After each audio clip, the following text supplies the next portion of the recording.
infantil. E os irmãos estão convidados a abrirem a palavra de Deus, como eu mencionei, em 1 João capítulo 5, versos de 1 a 5.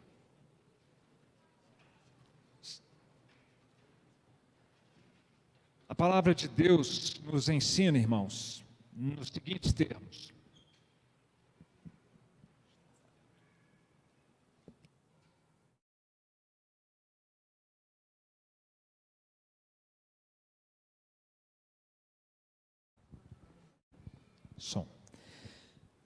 Assim diz a palavra do Senhor: todo aquele que crê que Jesus é o Cristo é nascido de Deus, e todo aquele que ama ao que o gerou também ama ao que dele é nascido. Nisto conhecemos que amamos os filhos de Deus, quando amamos a Deus e praticamos os seus mandamentos. Porque este é o amor de Deus, que guardemos os seus mandamentos. Ora, os seus mandamentos não são penosos, porque todo o que é nascido de Deus vence o mundo. E esta é a vitória que vence o mundo, a nossa fé. Quem é o que vence o mundo, senão aquele que crer ser Jesus, o Filho de Deus? Senhor, que privilégio nós podermos participar de um culto tão abençoado como este, Senhor. Abençoado porque o Senhor se faz presente e em cada participação, em cada momento, ó Deus, nós podemos sentir a Tua presença. Pela fé, Senhor, nós temos experimentado. E agora queremos, Senhor, pedir ao Senhor humildemente que fale ao nosso coração por meio da Sua palavra. Que não saiamos daqui, Senhor, insensíveis, indiferentes, mas tocados, desafiados, edificados pela santa palavra do Senhor. Em nome de Jesus é que oramos e pedimos. Amém. Meus queridos, a maldade está no ar nesse ano. Nós temos aí uma guerra acontecendo em nível internacional entre russos e ucranianos, já passa de 6 meses, desde o dia 24 de fevereiro. Barbaridades estão sendo feitas por causa ou em nome dos motivos dessa guerra. No Brasil, a gente percebe também a maldade no ar, porque hoje se mata e se morre por causa de posições políticas. Famílias entram em conflito, amigos perdem a amizade e até igrejas. Nós temos notícias de igrejas que se dividiram, os crentes que eram de uma linha foram para fundar uma outra igreja e ficaram os crentes de outra linha na igreja. Veja que coisa triste. Casamentos têm acabado no nosso país de maneira nunca antes vista. Os dados dos cartórios indicam que o ano passado, segundo ano da pandemia, foi marcado pela ocorrência de 80.573 divórcios no Brasil, número recorde da série histórica iniciado em 2007. E o primeiro colocado, a unidade da federação, primeira colocada nesse triste índice, Distrito Federal. O amor está mesmo se esfriando na sociedade, como Jesus disse que se esfriaria, só para trazer aqui alguns indicativos dessa realidade. E o que nós, como cristãos, fazemos numa hora como essa? Jogamos a toalha e falamos, é assim mesmo, quanto pior ficar, melhor, ou não tem jeito de fazer nada. Felizmente, meus irmãos, essa não deve ser a conduta da igreja, a conduta do povo de Deus, porque nós cremos, nós sabemos e nós temos experimentado que o Evangelho de Cristo, esse que os Gideões distribuem em tantos lugares, ele continua salvando e transformando pecadores rebeldes. O braço do Senhor não está recolhido, que não possa salvar e nem que não possa transformar as situações. Se de um lado o joio está crescendo nesses níveis, tristes, preocupantes, o trigo de Deus continua também crescendo e frutificando no país e no mundo. E esse frutificar do trigo de Deus, esta expressão da ação de Deus no mundo, é o tema da carta, especialmente desta passagem que nós temos hoje aqui diante de nós. Existe nessa passagem, nesses primeiros 5 versículos, um sujeito que está sendo referido de maneira implícita. Se você ficar com a sua Bíblia aberta, ou seu aplicativo aberto, você vai perceber no verso 1 que faz uma referência por 2 vezes a todo aquele. Está falando de alguém aqui. No verso 4, todo o que. No verso 5, quem? Aquele. Alguém está sendo referido aqui, alguém está sendo mencionado e está sendo desenhado diante dos nossos olhos, nesses versículos, o retrato de alguém. E este alguém é o que o texto bíblico vai nos chamar de a nova criatura. Você tem, com a Bíblia aberta aí, o porta-retrato de uma nova criatura diante dos seus olhos. E neste porta-retrato nós somos apresentados àquele que é o pai dessa nova criatura, aquele que é o artista que desenha essa nova criatura, e ele é o próprio Deus, porque a nova criatura, segundo o texto bíblico, ela é nascida de Deus, uma expressão que aparece 4 vezes nessa passagem, tão poucos versículos, 4 vezes, está se falando de alguém que é nascido, que é gerado por Deus. No verso 1 é mencionado nascido de Deus 2 vezes, e no verso 4, 1 vez. Essa é uma expressão que o apóstolo João gostava, ele aprendeu com Jesus, na verdade, porque quando Jesus se encontra com Nicodemos, na calada da noite, Nicodemos procurou Jesus com medo da retaliação dos seus pares no Sinédrio, Jesus diz para Nicodemos, lá em João capítulo 3, o que é nascido da carne é carne, o que é nascido do Espírito é Espírito. O vento sopra onde quer, ouves a sua voz, mas não sabes de onde vem, nem para onde vai. Assim é todo o que é nascido do Espírito. São termos equivalentes. Nascidos do Espírito, nascido de Deus, e aquele que tem essa experiência é chamado, portanto, de uma nova criatura.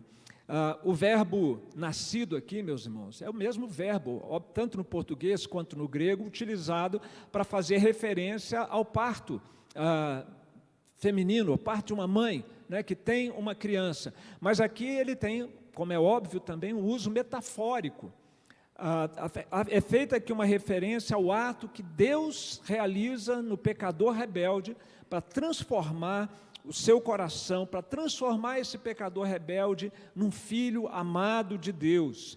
Então Deus não é apenas aquele que faz a criança nascer por meio da concepção natural. Recentemente eu preguei aqui para deixar isso claro, que a gestação, a concepção, a gestação e o parto não são coisas meramente naturais. Deus está no controle disso. No profeta Isaías, Deus diz no capítulo 66, 9, eu que faço nascer. Eu que abro e fecho a madre.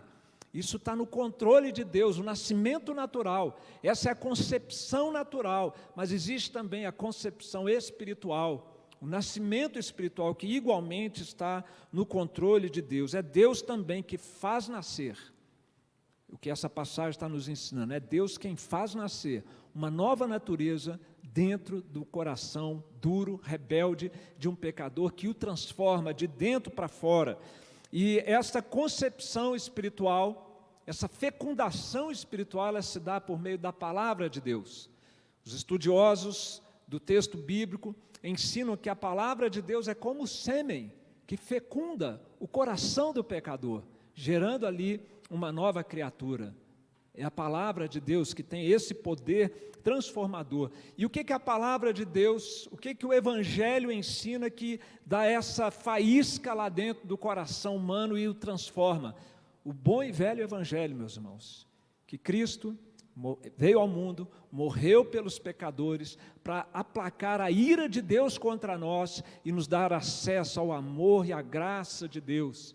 E que cabe agora ao pecador, a cada um de nós, nos arrependermos dos nossos pecados e colocarmos a nossa confiança exatamente no que Cristo fez por nós. Se Ele morreu por mim, eu quero isso para mim. Se é somente por meio da morte de Cristo que eu posso me esquivar da ira de Deus e desfrutar do amor de Deus, então eu quero Jesus na minha vida. É isso que é a fé que se entrega, que faz com Deus uma aliança. É quando este Evangelho é anunciado, é que Deus faz nascer soberanamente uma nova criatura nesse pecador que até então era um pecador rebelde. Então, meus irmãos, se o novo nascimento é isso, Se o novo nascimento é a ação sobrenatural, miraculosa de Deus no coração do pecador, é de se esperar que alguém que nasceu de novo apresente algumas marcas que não são naturais, que vão além do que é esperado de seres humanos pecadores, marcas que nós poderíamos chamar de sobrenaturais. Ninguém tem dentro de si, ninguém é bom o suficiente para apresentar essas marcas. É preciso primeiro ser gerado por Deus, é preciso primeiro nascer de novo, como Jesus disse para Nicodemos. E é isso, e esse é o retrato que está aqui diante de nós. O retrato que nos apresenta essas marcas de uma nova criatura que foi gerado por Deus, além da nossa capacidade, além das nossas inclinações naturais.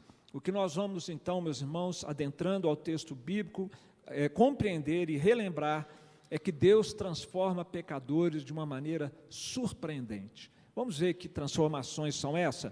A primeira marca sobrenatural que Deus faz em pecadores até então rebeldes, Deus nos faz crentes. Você pode reconhecer, e hoje todo mundo aqui vai ser desafiado, e os nossos queridos que nos acompanham, a uma autoanálise. E a pergunta que precisa permear toda a reflexão desta noite é: eu sou uma nova criatura? E a segunda, eu estou vivendo como uma nova criatura? Porque a primeira marca é: Deus nos faz crentes. Você pode reconhecer que é nascido de novo, você pode perceber-se gerado pelo Espírito Santo, você pode se ver como uma pessoa nova, transformada na sua natureza interior, como uma nova criatura, se você apresenta essa marca. Você é um homem e uma mulher crente, e você se tornou crente depois de experimentar um novo nascimento. Crente em quê? É uma palavra muito desgastada essa, né? A gente só continua usando porque ela é bíblica. E Jesus disse para Tomé: não seja incrédulo, seja crente. E era a respeito dele, da sua morte, da sua ressurreição. E no texto bíblico aqui, a fé é destacada em alguns versículos. Acompanhe no verso 1: todo aquele que crê que Jesus é o Cristo é nascido de Deus. E no verso 4: porque todo o que é nascido de Deus vence o mundo, e esta é a vitória que vence o mundo, a nossa fé. E no verso 5, quem é o que vence o mundo, senão aquele que crê ser Jesus, o Filho de Deus? De que fé é essa que o texto bíblico está falando? Primeiro, não é uma crença vaga na existência histórica de Jesus. Isso é um perigo para quem foi criado dentro da igreja. O perigo de se acostumar com as histórias, com as verdades bíblicas, e não é isso mesmo, eu acredito nisso tudo. Mas é diferente de acreditar do ponto de vista histórico, não é essa crença vaga. Também não é uma crença teológica. Aquele que está na igreja há algum tempo, que já leu alguns livros, ele é capaz de recitar o plano da salvação direitinho. O plano da salvação é isso, isso e isso, sei direitinho. Ele é como um papagaio. Ele repete, reproduz a doutrina da salvação, mas isso também não necessariamente é a fé salvadora. Também pode ser uma fé do tipo de Satanás. Satanás crê em Jesus e ele treme, ele tem medo de Jesus, mas ele não dobra o seu joelho em submissão a Cristo. Então, nenhum desses exemplos nós podemos dizer que é a fé bíblica que o texto bíblico aqui está tratando a respeito da fé, a fé que é resultado do novo nascimento. E é importante que você perceba no texto bíblico isso. A fé não é condição para você nascer de novo. Isso é surpreendente. Porque quem teria fé? Quem seria capaz de crer? Se a Bíblia diz que nós estamos mortos, espiritualmente mortos nos nossos delitos e pecados, quem pode de repente acordar e falar: eu creio em Jesus? Tem que ser concedido por Deus. Então não é crer para renascer ou para nascer de novo, mas é nascer de novo para ser capacitado a crer. O que o texto bíblico está dizendo claramente: aquele que crê que Jesus é o Cristo é nascido de Deus, é evidência de que ele nasceu de Deus. E de que fé então nós estamos falando? O texto bíblico nos fala, meus irmãos. O crente que aqui é mencionado é aquele que crê em Jesus como Filho de Deus. E isso é importante na época e é importante nos nossos dias, porque a deidade de Jesus, a divindade de Jesus estava em jogo, estava sendo questionada. Surgiam falsos mestres dentro da igreja dizendo que Jesus era só uma miragem. Por causa da influência da filosofia grega, eles achavam que é impossível, que o Deus, que é luz, que é perfeito, que ele se imiscua, que ele se encarne, porque a carne é má, o espírito que é bom. Então há um impedimento filosófico aqui na visão deles, para que Jesus tivesse se encarnado. Então Jesus não era de fato Deus. E o apóstolo, então, ele está batendo firme contra isso. Mas nós encontramos a mesma objeção nos nossos dias. Pessoas que até parecem ser cristãos, grupos que parecem ser cristãos, e que vão dizer que Jesus é Deus, mas Deus com D minúsculo, que ele foi criado por Deus em algum momento. No princípio, talvez antes da criação do mundo, Deus criou Jesus. Isso é um problema sério, porque a Bíblia ensina que Deus é amor. Como Deus pode ser amor se ele era uma pessoa só na eternidade? Se Deus é amor, ele não pode ser uma pessoa só, porque o amor é voltado para fora. Deus seria um Deus carente de companhia, carente para expressar o seu amor. Então ele cria o Filho e cria a humanidade porque ele estava solitário, necessitado de expressar o seu amor. O amor de Deus é uma das evidências mais contundentes que nos abençoa a respeito da Trindade, da personalidade ou da presença de múltiplas pessoas na Trindade, o Deus Pai, o Deus Filho e o Deus Espírito Santo. Portanto, a fé que o texto bíblico nos diz, que é resultado do novo nascimento, é crer em Jesus assim. É crer mesmo quando há muitos que descreem à nossa volta, quando muitos acham um absurdo esse tipo de crença, um absurdo a doutrina da Trindade, nós sabemos que isso é verdade, porque o Espírito testifica no nosso espírito que Jesus é Deus. Mas não só isso, que Ele é o Filho de Deus, mas também que Ele é o Cristo. Veja no verso 1, que nós já mencionamos, aquele que crê que Jesus é o Cristo. A palavra Cristo significa, é equivalente a Messias no Antigo Testamento, que significa ungido. Aquele que Deus ungiu com uma missão, a missão de cumprir a promessa feita lá para Adão, em Gênesis 3,15, olha, vocês pisaram feio na bola, estão sendo expulsos da minha presença no meu jardim, mas eu vou enviar o descendente, que vai esmagar o mal no mundo e que vai restaurar todas as coisas. E o Senhor, no tempo, na plenitude dos tempos, Ele unge a seu Filho, envia o seu Filho, que diz, o Pai me enviou, e assim eu também envio vocês, e Ele vem então cumprir com a sua missão em nosso favor, para que nós possamos ser salvos dos nossos pecados. Gente, isso parece ser muito óbvio, muito até repetitivo, mas tem gente que não crê nisso. Ou tem gente que sabe disso, mas isso não afeta a sua vida, não transforma o seu coração, continua sendo um pecador rebelde, indiferente e distante. É dádiva de Deus. Quando Ele nos faz novas criaturas, Ele nos habilita a crer nisso, de todo o nosso coração. Uma crença que é resultado de um coração transformador, um coração transformado e cuja transformação vai continuando a cada dia que passa. Ninguém é capaz de crer assim, nós somos incrédulos por natureza. Se você tem dificuldade às vezes de crer em certas doutrinas da Bíblia, não se desespere, está dando o natural. Mas será sobrenatural você contar com a graça de Deus que te capacita a crer. Ai de nós, se essa fé não nos fosse concedida, meus irmãos. O texto bíblico, já na pena do apóstolo Paulo, nos ensina que pela graça somos salvos, mediante a fé. E isto não vem de vós, é dom de Deus. A fé é um dom de Deus. Nós cremos e fazemos tudo o que é de natureza espiritual, justamente porque antes de mais nada, nós recebemos a vida, a nova vida em Jesus. Isso me faz lembrar, meus irmãos, aquele episódio em que um pai que tinha um filho possesso, o demônio pintava e bordava com aquele jovem, o lançava no fogo, na água, fazia de gato e sapato aquele jovem. E o menino ia definhando, segundo o texto bíblico. Jesus encontra aquela família, o pai pede a ele que o socorra. Jesus diz, tudo é possível ao que crê. Vocês se lembram da resposta daquele pai? Imediatamente o pai do menino exclamou com lágrimas, dizendo, eu creio, ajuda-me na minha falta de fé. A fé é uma dádiva de Deus, que precisa ser fortalecida, que precisa ser cultivada, que precisa da ajuda de Deus. Não somos capazes de crer sem essa ajuda do nosso Deus. Por isso, meus queridos, essa fé frágil que nos foi dada precisa ser fortalecida a cada dia. E é nessa hora que os meios de graça são fundamentais para o fortalecimento da nossa fé. Eu espero que você, a essa altura da sua caminhada cristã, saiba de cor e salteado quais são os meios de graça.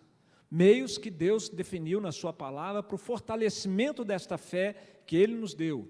A leitura, o estudo da palavra de Deus, a oração em particular no quarto, com a família, com a igreja, o culto público, que muitos ainda estão intimidados. A pandemia já está em níveis assim irrisórios, e tem muito crente acomodado e acostumado em casa, em diversas igrejas. Faz falta o culto público. Você que está aqui sabe o quanto ele é abençoador na sua vida e para a sua fé. Os sacramentos, não tem jeito de participar da ceia do Senhor remotamente. Precisamos do sacramento, da ceia do Senhor, para fortalecimento da nossa fé. E eu pergunto, como anda o estado da sua fé? Essa fé que é dádiva de Deus. Você crê que a Bíblia é a palavra de Deus, regra de fé e de prática para a sua vida, e crê não só aquela crença vaga, mas de todo o seu coração, você ama essa palavra e tem guiado a sua vida por essa palavra, mesmo com as pressões contrárias que a gente sabe que existem no nosso mundo de maneira cada vez mais forte. Ser fiel à palavra de Deus está se tornando cada vez mais no Brasil uma situação de risco. Como a Bíblia dizia, todos aqueles que querem viver piedosamente de acordo com a palavra de Deus serão perseguidos. E aí, a sua fé é forte, tem sido fortalecida no Senhor o suficiente para se opor àquilo que a palavra de Deus se opõe e para defender e viver de acordo com a palavra de Deus. Você tem crido que o Evangelho de Jesus é suficiente para transformar, salvar pecadores e transformar pecadores rebeldes, mundanos? Você continua crendo nisso? Você, quando enfrenta problemas e crises, a sua fé continua firmada no Senhor? Porque tem crente que quando os problemas vêm, fica amargurado com Deus e vai abandonando a fé, vai esfriando, ou fica até no meio ali do rebanho, mas uma ovelha amargurada, uma ovelha com o coração frio na presença de Deus. A fé, meus queridos, é um dom de Deus, e esta é uma marca sobrenatural, que só existe no coração daqueles que já nasceram de novo. Se você não tem fé, então é porque você precisa nascer de novo, precisa desse toque transformador da graça de Deus. Mas há uma segunda marca nesse texto: Deus não apenas nos faz crentes, mas Ele nos torna crentes piedosos. E isso é muito importante aqui nesse texto. Você só pode se reconhecer como alguém que é nascido de novo, que é uma nova criatura, alguém que recebeu de Deus uma nova e transformada natureza interior, se você apresentar essa marca. É o que o texto bíblico está dizendo. Ser um crente, mas um crente piedoso, depois de experimentar o Novo Testamento. E aqui eu chamo a sua atenção no texto de 1 João, para as expressões que falam do nosso amor para com Deus. Por exemplo, no verso 1, todo aquele que ama ao que o gerou, também ama ao que dele é nascido. Aqui é uma referência, então, ao amor a Deus. Deus nos gerou em Cristo e nós, então, agora amamos a Deus. No verso 2, nisto conhecemos que amamos os filhos de Deus, quando amamos a Deus e praticamos os seus mandamentos. Pela segunda vez, fala do amor a Deus e acrescenta agora a obediência aos mandamentos. E pela terceira vez agora, no verso 3, porque este é o amor de Deus, que guardemos os seus mandamentos. Ora, os seus mandamentos não são penosos. O que eu quero dizer com piedoso? Por que eu estou colocando aqui essa palavra piedoso? Porque ela é o contrário do ímpio. O ímpio é aquele lá do Salmo 1, é alguém que é hostil a Deus, alguém que julga e condena a Deus no seu coração, desprovido de um temor reverente a Deus. Esse é o ímpio. Agora, o piedoso é o contrário, é como Ananias, que foi orar por Saulo, quando Saulo foi trazido por Cristo, Saulo era um homem religioso, mas ímpio, e agora ele é transformado num homem crente. Quem é que foi lá orar por ele? Ananias. E o texto de Atos 22, o texto de Atos 22, 12, nos diz que um homem chamado Ananias, piedoso conforme a lei, tendo bom testemunho de todos os judeus que ali moravam, foi ao encontro de Paulo. Paulo está relatando isso muito tempo depois. Piedoso conforme a lei. Olha só, piedoso conforme a lei. Piedade é você obedecer à lei de Deus por amor a Deus. Essa é a diferença entre piedoso e moralista e legalista. O moralista, ele obedece, pelo menos tenta obedecer, porque ele quer se exibir como alto padrão moral. O legalista, ele também se esforça para obedecer à lei, porque ele quer marcar pontos com Deus, ele quer ter um bom desempenho diante de Deus.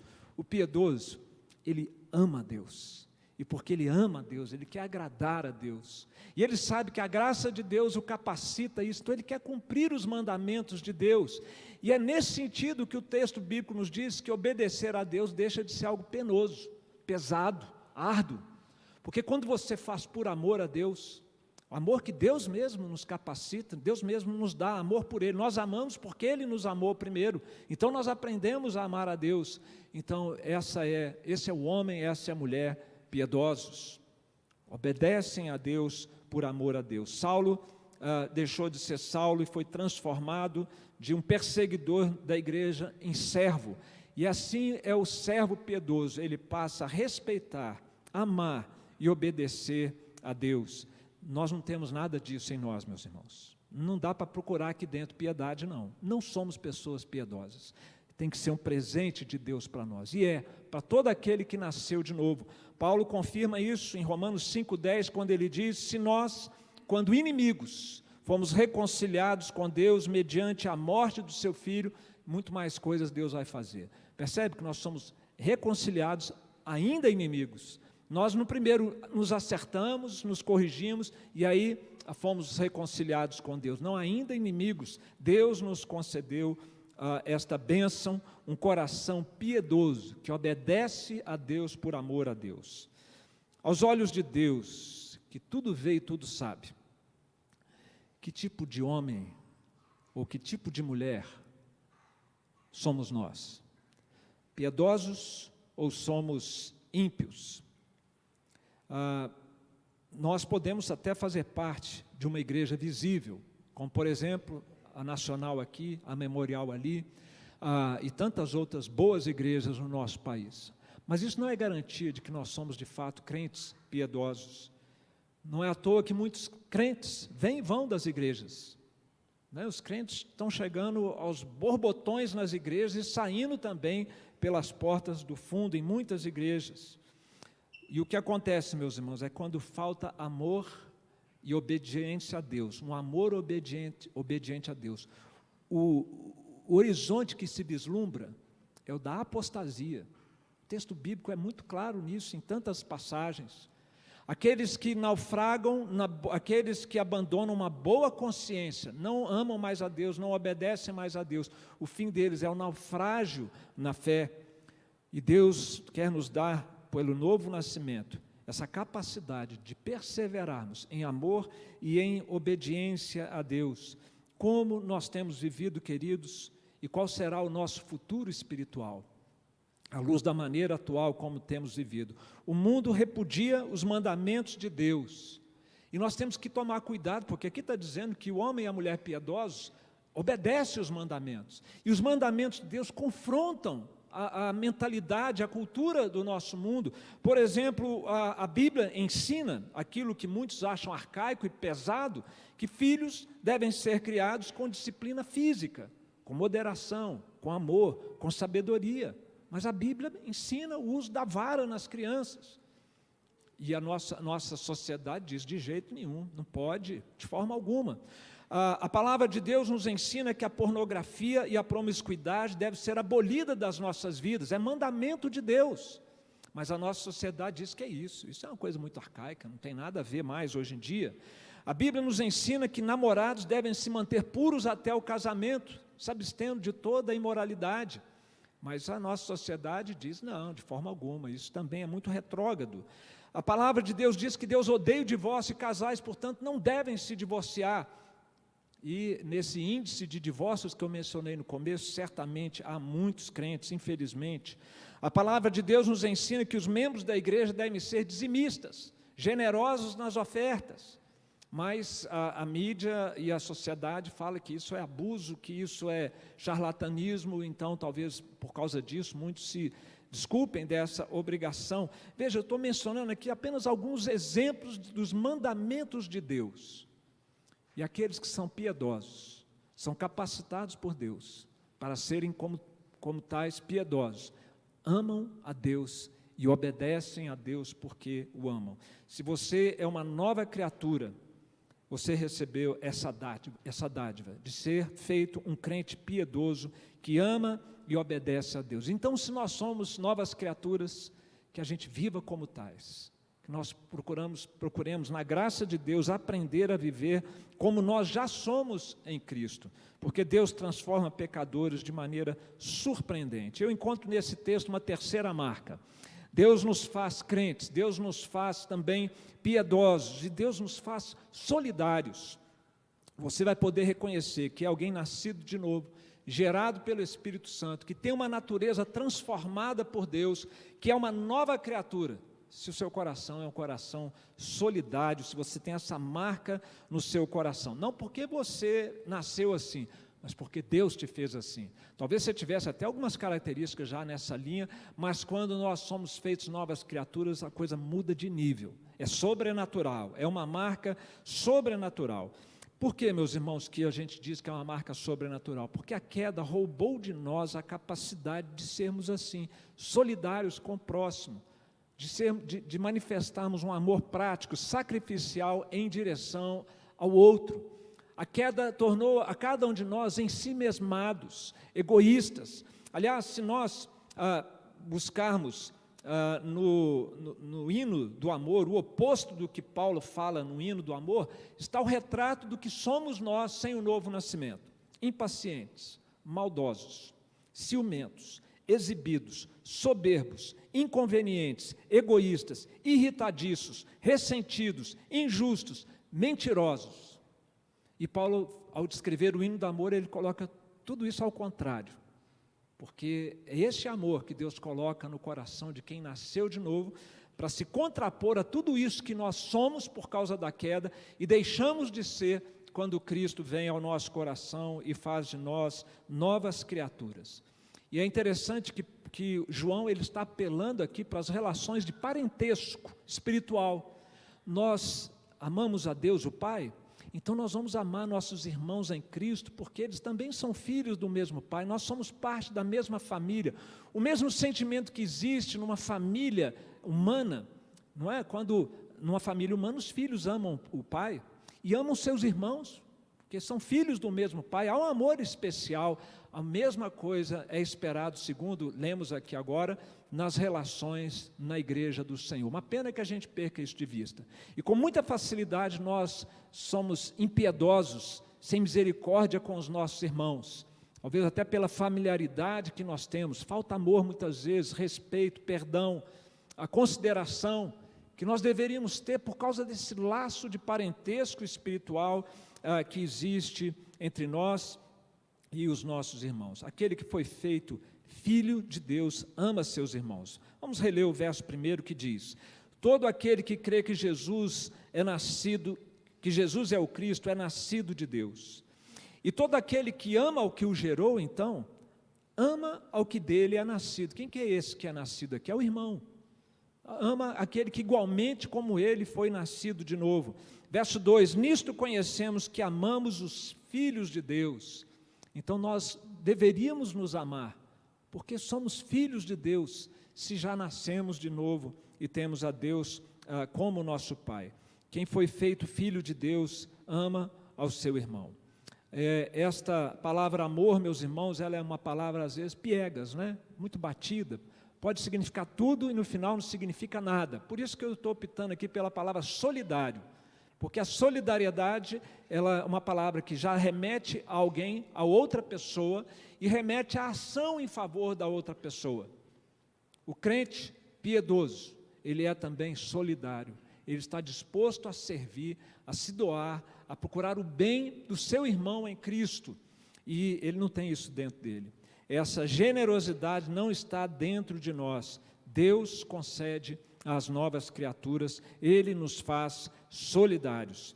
Neste ano de 2022, meus irmãos, a temática da nossa igreja tem a ver com esta marca sobrenatural das novas criaturas. O tema que nós estamos abordando é a virtude do amor. Tudo passa, o amor permanece. Os irmãos sabem que estamos abordando esse tema aqui do púlpito, nas 16 classes de jovens e adultos da nossa EBD, a música do ano que o Tom fez, linda, que a gente tem cantado de vez em quando, e nós escolhemos esse tema propositalmente. Nós poderíamos ter começado com a fé ou com a esperança, que são as 3 virtudes cardeais. Por que nós escolhemos a do amor para esse ano?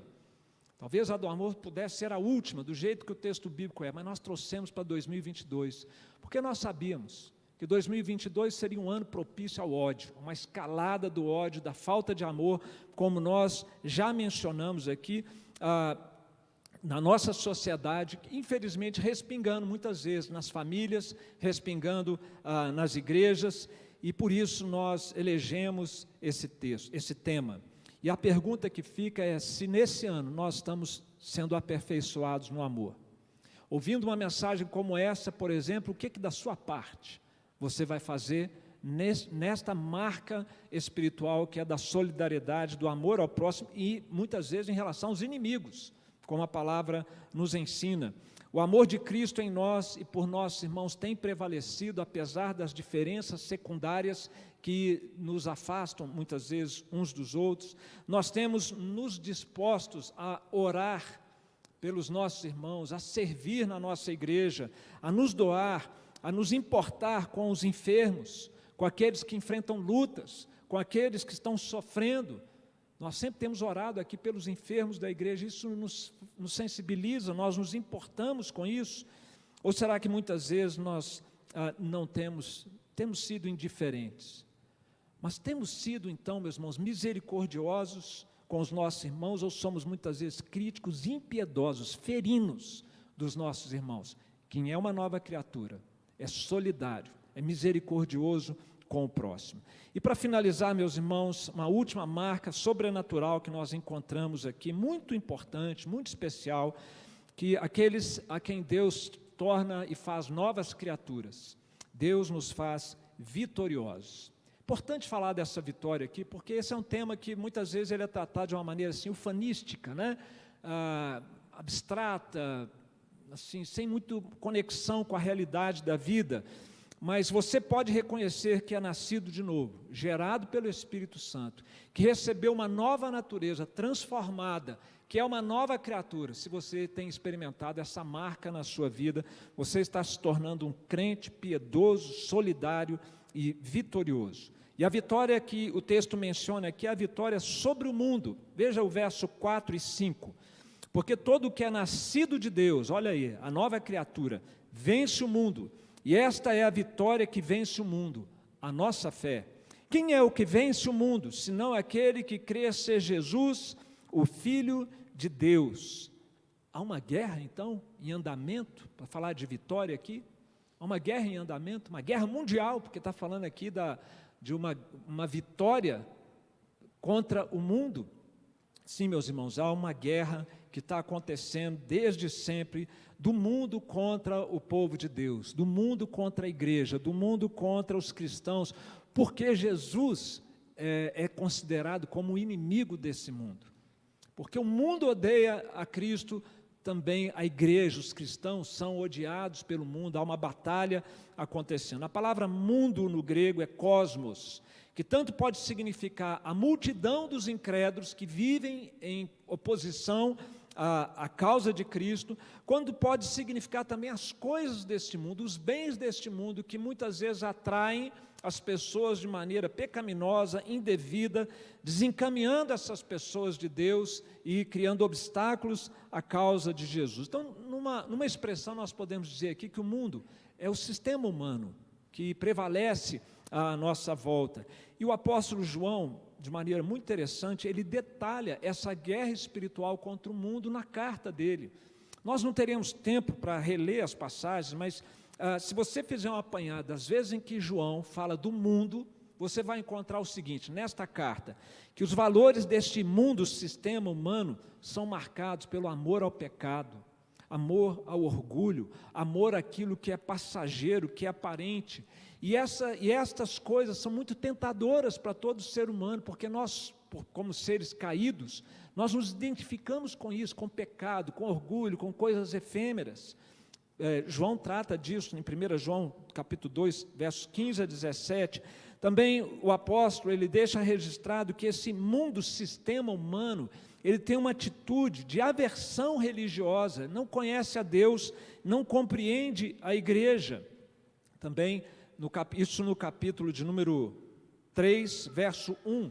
No capítulo de número 3, verso 13, João detalha um pouco mais que essa aversão aos cristãos do mundo, sistema humano, ela é de tal maneira que o mundo odeia a igreja, odeia os cristãos fiéis, e é por isso que a gente enfrenta oposição na sociedade, e em alguns lugares até mesmo uma perseguição covarde contra a igreja, como a gente sabe que acontece em muitos lugares do mundo. O Márcio, que está ali viajando em contextos assim, sabe muito bem do que nós estamos falando.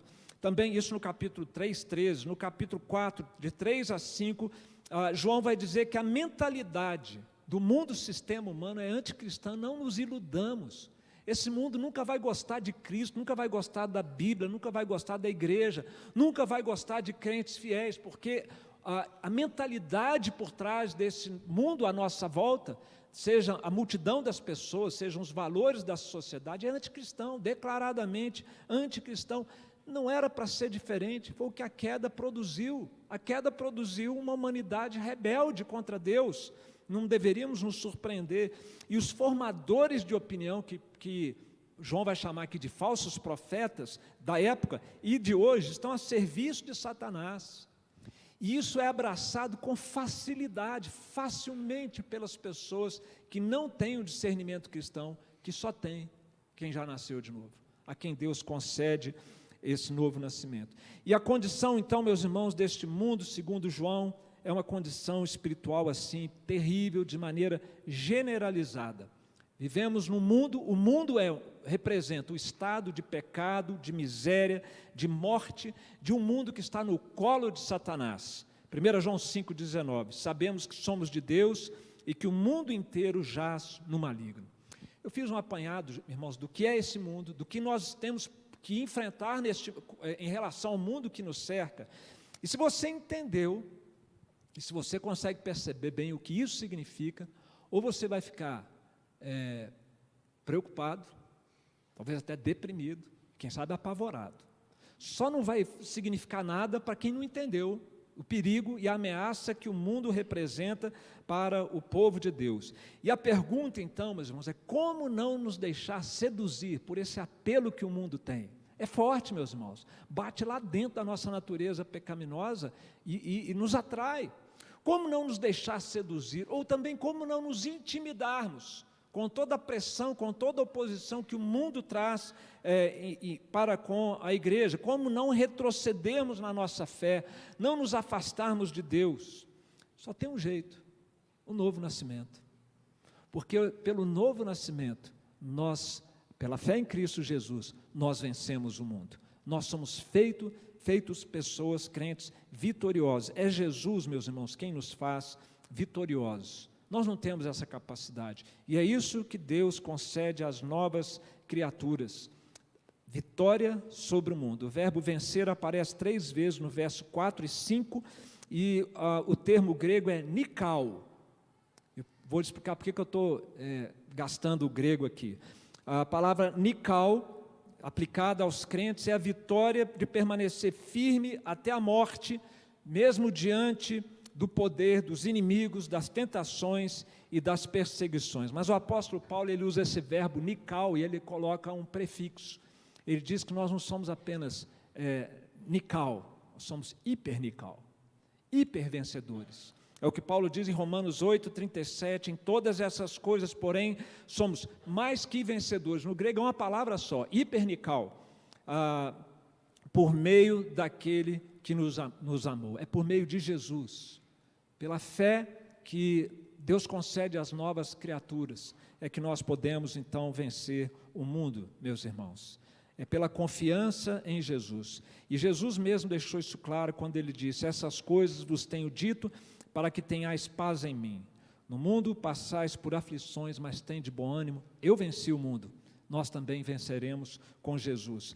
E ele diz em Apocalipse 3:21, ao vencedor dar-lhe-ei sentar-se comigo no meu trono, assim como também eu venci e me sentei com meu Pai no seu trono. Essa é a fé que vence o mundo, irmãos. E o mundo é barra pesada. Vai chegar essa pressão e esse desafio para cada um de nós que somos crentes em Jesus. Mas nós temos essa segurança, dessa dádiva de Deus para nós, a vitória sobre o mundo. Eu me preocupo muitas vezes, meus queridos, com o fascínio que o mundo exerce, especialmente, a gente sabe, sobre os adolescentes e os jovens da igreja.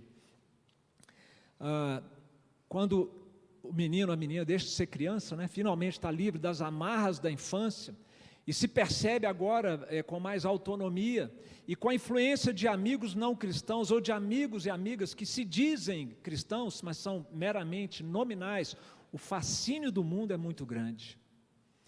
E por causa deste fascínio, é que muitos adolescentes e jovens criados na igreja têm dificuldade de dizer não, quando são pressionados pelos seus amigos. Não querem ficar mal com os amigos, é o mundo pressionando. Também com o encanto que as baladas representam para os adolescentes e jovens, para os shows, nem todo show é inconveniente, mas alguns são inconvenientes. Consumo de bebida alcoólica e de drogas, tudo é fascinante, é atraente para o adolescente, para o jovem. O sexo promíscuo, que não sabe esperar e se guardar para o casamento no futuro. O fascínio também com as filosofias anticristãs, quando chega na faculdade, uma UNB da vida, e vai ouvir de tudo ali, contrário ao Evangelho, ideologia LGBT, evolucionismo, e por aí vai. E lamentavelmente, meus irmãos, todo esse fascínio que o jovem está sentindo pelo mundo encontra, lamentavelmente, apoio dos pais, às vezes crentes, famílias crentes. Não tem nada a ver.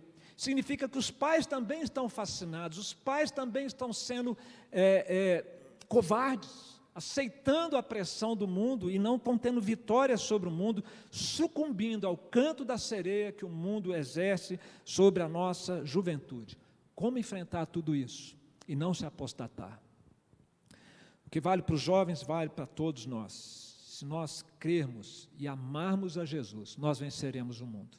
E essa é uma dádiva de Deus para a sua igreja. Se não houver esta fé e este amor em Jesus, nós seremos presas fáceis da atração que o mundo exerce, da pressão que o mundo exerce sobre todos nós. Por isso eu faço aqui um apelo aos adolescentes e jovens da nossa igreja, a toda a igreja, mas especialmente a juventude.